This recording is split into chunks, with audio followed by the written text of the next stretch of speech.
खुदा वास्ते मेरी नूंदा 6वां महीना मन कटिया और पुलिस वाला ने लाठियां मार मार के अस्पताल ले गए। उत्थे जाके ना पुलिस ने देखा कि बच्चा मर गया, फिर सारी पुलिस भज के आ गई।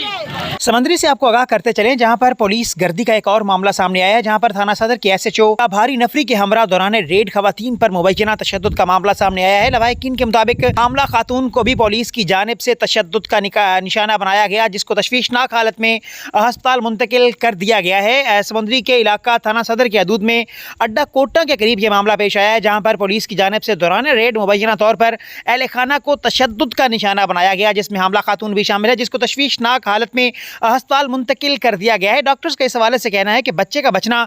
काफ़ी मुश्किल है। जबकि मुजाहिरीन ने पुलिस की गुंडागर्दी के खिलाफ रोड को ब्लॉक किया तो पुलिस की जानिब से दोबारा खवातीन को तशद्दुद का निशाना बनाया गया। वीडियो में भी वाज़ेह तौर पर देखा जा सकता है कि SHO सदर अफजल चीमा समेत दीगर पुलिस एहलकार किस तरह डंडों और सोटों का आज़ादाना इस्तेमाल कर रहे हैं, जिसमें पुलिस की जानिब से मीडिया के साथ भी बदतमीजी की गई है। अहले इलाका ने CPO फैसलाबाद और IG पंजाब से मुतालबा किया है कि थाना सदर के SHO को मुअत्तल किया जाए और उन्हें इंसाफ दिया जाए। गए असी वापस आए, इतू घरों लै गया फड़ के डाले च मार कुट के, इतू लै गया राज कुड़ी डाउन हो गई, ये लै गया सिविल हस्पताल, उत्थे डॉक्टर ने दसता भी बच्चा मारता तुसी क्या है। उस टाइम पुलिस सारी इनू हस्पताल सुन्नी छड़ के ना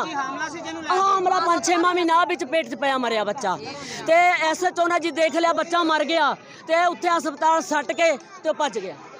पुलिस सारी मुलाजम है चीमा SHO चीमा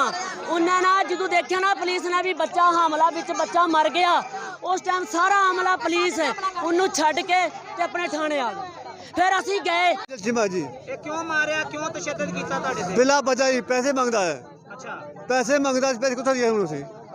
किसी कहते इंदा डाका मारे पैसे खोले कभी कुछ ला कुछ इल्जाम ला कभी अगे भी एक बंदा फड़े से सऊदी अरब सीगा और 3.5 लाख बंदा छड्डा सीगा, एक मेरा बच्चा गुआ कितना हुण तक गुआ नहीं दिंदा हैगा, वो 20 लाख बंदा सीगा, मैं कितों दे पैसे लगे हुण मेरी नूंह मारती ने ये को तो कहदा